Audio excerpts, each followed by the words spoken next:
গল্প দুজনাতে, লেখনীতে অলকানন্দ ঐদ্রি। পর্ব 9-10। আজকের পর্বটি অনেক সুন্দর হতে চলেছে। সবাইকে আজকের সম্পূর্ণ পর্বটি দেখার অনুরোধ রইল। সাক্ষ্য দিদিকে সহ নেমে রাস্তার ধারে দাঁড়ালো অল্প কিছু সময়। দিদি অন্য পাশ ফিরে দাঁড়ায় ছিল। মুখটা এমন রাখলো যেন মেজাজটা খুব খারাপ। সাক্ষ্য একবার চেয়েই হাসল। সোজা হয়ে দাঁড়িয়ে বলল, নিধিকে মিসেস ঐন্দিকা তাসিনম? দিদি ভুরু নাচিয়ে তাকালো, উত্তর করল, তা আমি জানবো নাকি? আপনি জানতে চান তাহলে? দিদি জানতে চাইল না, শুধু বুকে হাত গুজে অন্য পাশ ফিরে ফোঁস করে শ্বাস ফেলল। বিরক্ত লাগছে তার, সাথে এই মানুষটাকে অসম্ভব রকমের জঘন্যও লাগছে। কি মনে করে নিজেকে? কোনোভাবে দিতির দুর্বলতা জেনে গেলে বলে কি ভাবে? দিতি এই লোকের জন্য পাগল প্রায় বেহায়া। দিতি এভাবেই থাকলো। সাক্ষ্য আবারও ভুরু নাচিয়ে জিজ্ঞেস করলো, জানতে চাইবেন না? না। কেন? দিতি কাটকাট স্বরে উত্তর করলো, অন্যের পার্সোনাল বিষয় নাক গলানোর মতো আগ্রহ বা ইচ্ছে কোনোটাই নেই। সাক্ষ্য পকেটে হাত গুজে দাঁড়ালো, একবার ঘড়ির সময় দেখে নিল, অতঃপর উত্তর করলো, আপনার আপাতত সবার থেকে লুকিয়ে পার্সোনাল হিসেবে আপনাকেই দেখছি ম্যাম। এছাড়া কোনো পার্সোনাল টপিক তো চোখে পড়ছে না। দিতি ভুরু কুঁচকে ফেলল, উত্তর করল, চোখে দেখেন ঠিকঠাক? না দেখলে পকেট থেকে বের করে চশমাটা পরুন, তখন স্পষ্টভাবে দেখতে পাবেন। সাক্ষ্য তাই করল। বউয়ের কথা শুনে পকেট থেকে চশমাটা বের করে চোখে পরে নিল। অতঃপর কিছুই দেখতে না পেরে এমন ভঙ্গি করে বলল, কিছুই তো দেখছি না আপনাকে ছাড়া। দিতির রাগ লাগলো। এই পুরুষটি অন্যদের সামনে যতটা গম্ভীর, যতটা শান্তশিষ্ট, ঠিক ততটাই নাটকবাজ তার সামনে, যেন একটা গিরগিটি। এই এক রূপ, ওই অন্য রূপ। দিতি না পারতেই হাতের ফোনটা আনলক করে দিতির ছবি খুঁজতে খুঁজতে পেয়েও গেল। অতঃপর ওই ছবিটা সাক্ষ্যের সামনে ধরে তাতে দাঁত চেপে বলল, লুক, এই যে মেয়েটি, এই হলো আপনার পার্সোনাল সাবজেক্ট, আন্ডারস্টার। সাক্ষ্য ভুরু কুঁচকে তাকালো নিধির ছবিটার দিকে। অতঃপর নিজেও এভাবে দাঁড়িয়ে ফোন বের করে খুঁজতে বের করলো নিজেদের কাবিননামার ছবিটা। দিতির মতো করেই ছবিটা দিতির সামনে ধরে বলল, লুক, সিগনেচার নামটা দেখতে পাচ্ছেন? She is my personal subject. দিতি তাচ্ছিল্য নিয়ে হাসলো এবার। বলল, ও রিয়েলি? অথচ তার সাথে আপনার কিছুই মিলে না। না কোনো ড্রেসের কালার, না কোনো মতামত, আর না কোনো আচার আচরণ। মিস্টেক। আই থিঙ্ক তার সাথে আমার মতামত কি? কারোরই মতামত মিলে না। দিতি এবার রেগে তাকালো, জানালো, কিন্তু আপনার সাথে অনেকেরই মিলে। ড্রেসের কালার, ঘুরতে যাওয়া, আরও কত কি। সাক্ষ্য বুকে হাত গুজেই দাঁড়ালো। দিতির কথায় পিঠে বলল, কার সাথে আমার এত মিল জানতে না পারলে তো আফসোস হচ্ছে ম্যাম। Please tell me. দিতি গা জ্বলে উঠল যেন, সহ্য হচ্ছে না তার পুরুষটাকে। দাঁতে দাঁত চেপে বলল, নাটক করবেন না মিস্টার সাক্ষ্য এহসান। বোকা পেয়েছেন আমাকে? নাকি মনে হচ্ছে আমার মাথায় বুদ্ধি শুদ্ধি নেই? সাক্ষ্য বুড়ি নাচিয়ে বলল, আছে। দিতি ফুঁসে উঠে বলল, অবভিয়াসলি আছে। এইটুকু বোঝার মতো জ্ঞান আমার আছে। সব জানতা জ্ঞানী রমণী। দিতি কেমন করে যেন চাইল, আর এক মুহূর্তে দাঁড়ালো না, আর দাঁড়াতে ইচ্ছে হলো না। রাগে গজগজ করতে থাকা দিতির গা জ্বলছে এখন। সাক্ষ্য এহসানের সাথে এক মুহূর্ত দাঁড়ানোর মতো ধৈর্য হচ্ছে না আর। এই কারণে পা বাড়ালো। এক প্রকার তাড়াহুড়ো করেই বাসার সামনে রাস্তাটা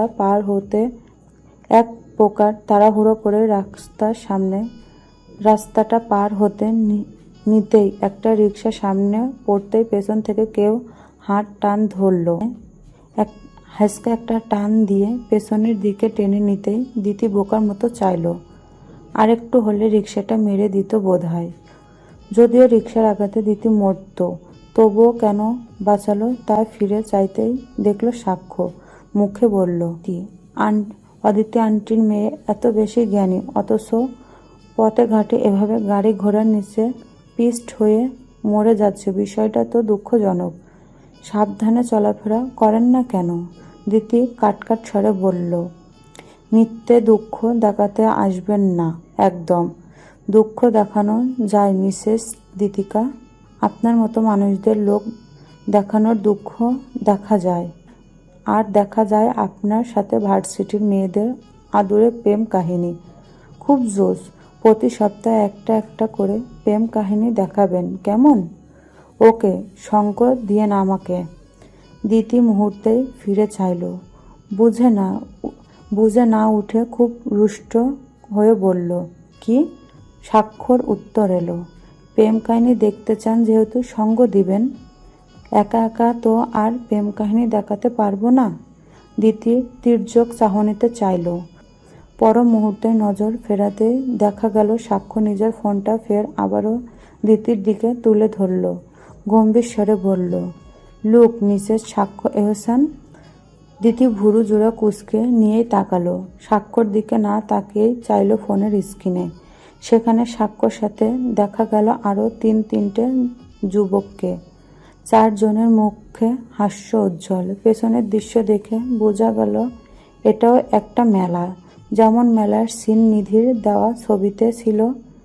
দিতি মনোযোগ দিয়ে তাকাতেই সাক্ষ্য বলে উঠল, এতটা মনোযোগ দিয়ে দেখছেন যেন কোনো গুরুত্বপূর্ণ লিস্ট, ম্যাম। দিতি মুহূর্তে প্রশ্ন ছুড়ল, এটা আমাকে দেখানো মানে? বুঝেননি? বুঝলাম না। সাক্ষ্য ছোট শ্বাস ফেলল, বলল, এই ছবিতে কোথাও কোনো মেয়ে দেখছেন আমার সাথে? দিতি আরেকটু ভুরু কুঁচকে তাকালো। স্বাক্ষর থেকে অনেক দূর মেলার মধ্যে দুজন মেয়ে চোখে পড়ল। আঙুল উঁচিয়ে ধরে বলল, এই তো মেয়ে, একটা দুটো তিনটে। স্বাক্ষর নিজেও বোধহয় অবাক হলো এবার। কি বলেন? কোথায় পেল এই মেয়ে একটা, দুইটা, তিনটা মেয়ে? সাক্ষ্য মুহূর্তেই মোবাইল ফিরিয়ে নিজের দিকে দিল। পরখ করে দেখতে লাগলো কোথায় মেয়ে। অতঃপর যা দেখলো তা দেখে হতাশ হয়ে শুধালো, রিয়েলি? এতে দূরে মেয়েগুলো আমার সাথের মনে হলো আপনার? আমি বলেছি আমার সাথের মেয়ের কথা। আপনার সাথে যায়নি তার কি প্রমাণ? সাক্ষ্য ফের মোবাইল পকেট ফুঁড়ে সোজা হয়ে দাঁড়ালো, বলল, এই শহরের সব মেয়েই আমার সাথে গিয়েছিল। সাক্ষ্য তখন ছাদের এক কোণে বসা। একটু আগে বাবা তাকে হুমকি ধমকি দিয়ে বহু কথা লেকচার দিয়েছে, যার সারমর্ম হলো জীবন নিয়ে সিরিয়াস হও। বন্ধু বান্ধব ফাজলামো মজা মাস্তি করে জীবন কাটবে না। অথচ জীবন নিয়ে এত সিরিয়াস হওয়ার ইচ্ছেও সাম্যর নেই। মজা, আড্ডা, টিপ, বন্ধু বান্ধব এইসব মানে এই বাড়ির ছোট ছেলেটা। সাম্য রাগে দুবেলায় খাবারও খায়নি। বদমেজাজি স্বভাবটা বাবার সামনে না দেখালেও ছাদে এসে দু একটা সিগারেট ফুঁকে সে রাগ ওড়ানোর চেষ্টা করছিল। ঠিক তখনই নুপুরের আওয়াজ পাওয়া গেল। 4 তলা ছাদে চিলেকোঠায় ঘরটাতে কথা বিচলন হয় প্রায়ই। কারণ গাছেদের পরিচর্যার জন্য সমস্ত কিছু এখানে রাখে মেয়েরা। সাম্য ভাবল এই কারণে এসেছে। কবে নুপুরের আওয়াজটা ক্রমশ নিজের দিকে আসতে ঘাড় ফিরিয়ে চাইল। কথা এগিয়েই আসছে। এক হাতে খাবারের প্লেট, অন্য হাতে পানির বোতল। সাম্যর সামনে এসে খাবার আর পানির বোতলটা রেখে হাঁটু গেড়ে বসল। বলল, তুমি না খেয়ে এসেছ কেন? লাট সাহেব সাজছ? সাম্যর মেজাজ খারাপ এমনিতেই, তার উপর সে কথাটা সহ্য করতে না পারে না। সে কথাই এসব বলছে। রাগে এক প্রকার জ্বলে ওঠে, বলল, তোমার মতো হাতি তো আর হচ্ছি না খেয়ে খেয়ে। তো তোর সমস্যা কি? তোমার মতো পাটকাঠি হাতি জোতে পারতেও না, খেয়ে নাও। সাম্যর রাগ হলো। আঙুল উঁচিয়ে রক্তলাল চোখে চেয়ে বলল, বলেছিলাম তোকে খাবার আনতে, কেন এনেছিস? ঢং দেখাচ্ছিস? তুই কত মহান, ভালো তা দেখাচ্ছিস আমায়?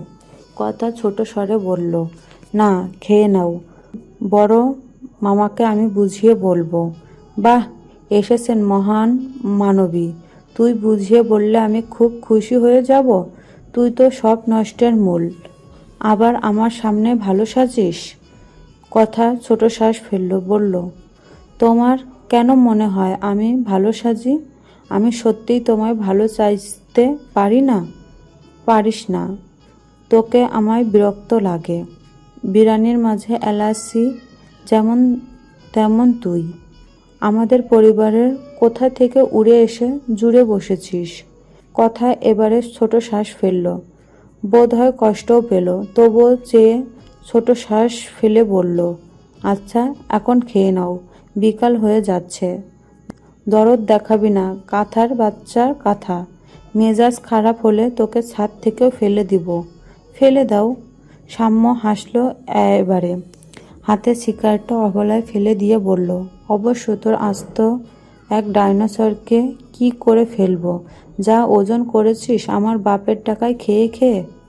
কথা শুনল। এই পর্যায়ে সত্যি চোখ টলমল করল মেয়েটার, কষ্ট হলো।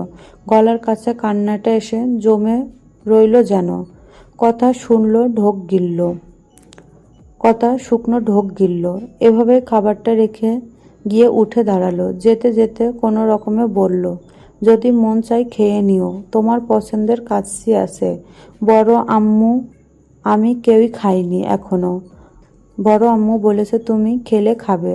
বড় আম্মু কিন্তু মেডিসিনও আছে। এইটুকু বলে কথা পা বাড়ালো। ধীর পায়ে যেতে যেতে আবারও বলল, তুমি আমাকে খারাপ ভাবলো, আমি তোমার খারাপ চাই না, কখনোই চাইনি। মাঝে দিতির সাথে সাক্ষ্যের আর আলাদাভাবে কথা হয়নি। সাক্ষ্য বরাবরের মতোই ভার্সিটিতে এমন একটা ভান করেছে যেন দিতিকে চেনে না। ঠিক একই রকম ভান দিতি নিজেও করেছে। সাক্ষ্যকে কোনো বাড়াবাড়ি রকমের গুরুত্ব দেয়নি, তাকায়ও নি। দিতি ক্যান্টিনে ছিল। কয়েকদিন পর ভার্সিটিতে পহেলা বৈশাখ কালচার প্রোগ্রাম বলে নাচ গান নিয়ে রিহার্সাল চলছে। মিহু নাচ করবে, খেয়া বোধহয় গান করবে, আর দিতি এসে ঘুরঘুর করে দেখে যাবে আর ছবি তুলবে। এইটুকুই ট্যালেন্ট ভেবে নিয়ে দিতি বার্গারে কামড় বসালো। মিহুকে বলল, তুই আর ঈশান না নাচ করবি? ঈশান অবশ্য দারুণ নাচ করে। তুইও তো চাইলে নাচ করতে পারতি দিতি। দিতি হেসে বলল, আমি জীবনেও না। বসে বসে দেখিস আমার নাচ। এই দোষ, আমাদের রিহার্সালটা ভিডিও করে দিস তো। সাক্ষ্য স্যারের সাথে কথা আছে একটু, এরপর রিহার্সাল। কিসের কথা? ওই প্রোগ্রাম নিয়েই।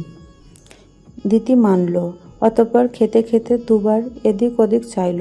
অতঃপর মিহুকে কথা বলতে আসছে, তারপর না হয় রিহার্সাল দেখতে যাবে দিতি।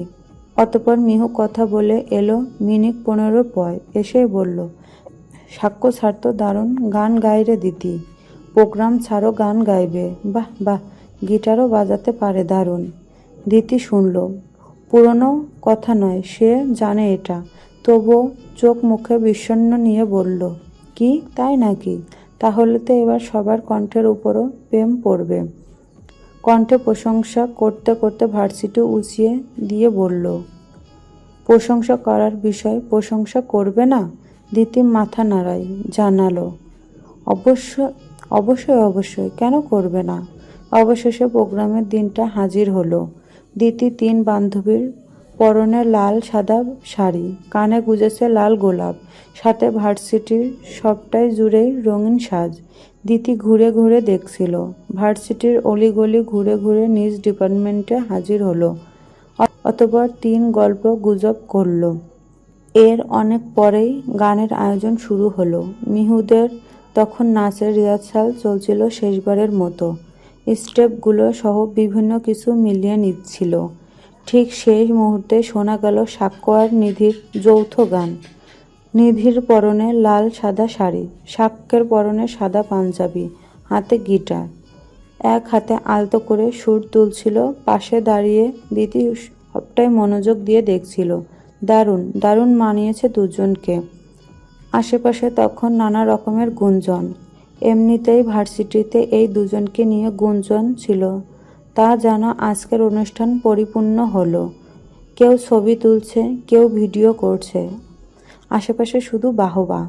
দিতি ফিরে চাইতেই দু একজনের মুখে এমন শুনল, কি সুন্দর কাপল, কি সুন্দর কাপল।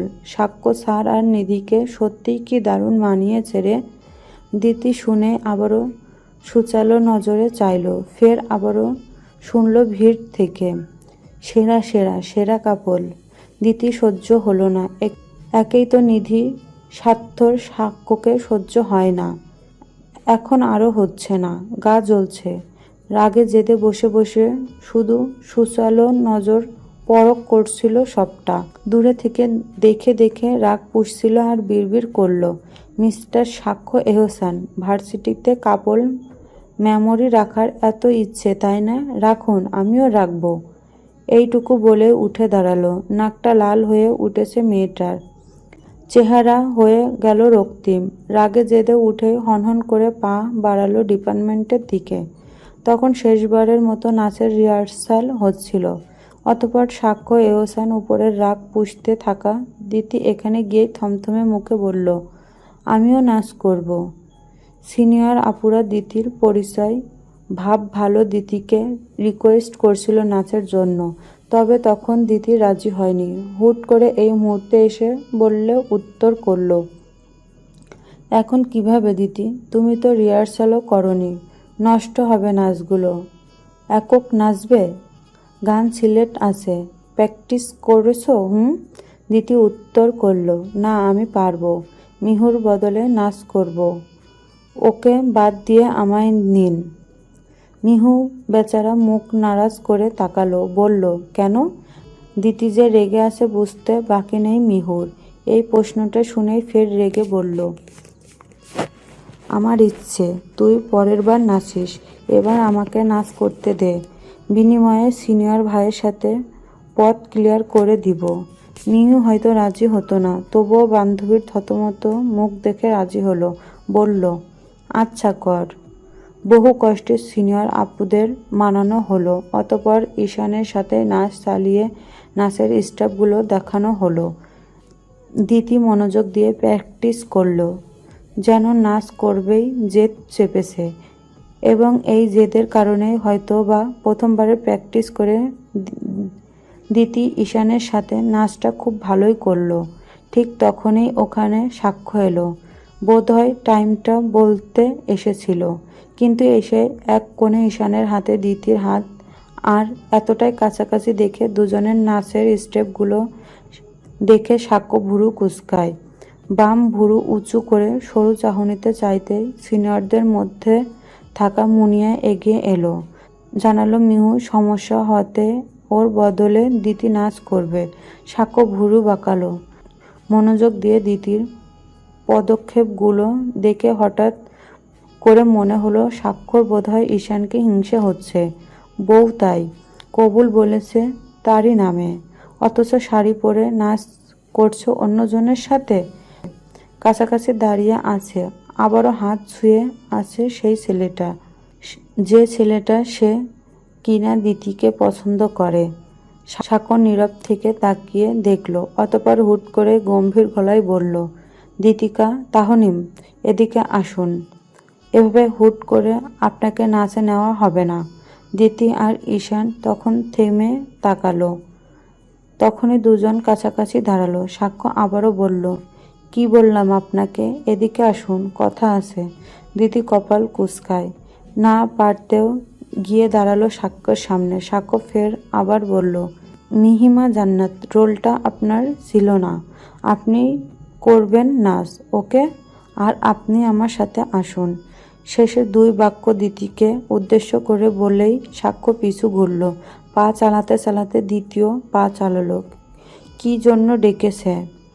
দিতি আর তার গান শোনানোর জন্য। যত সব।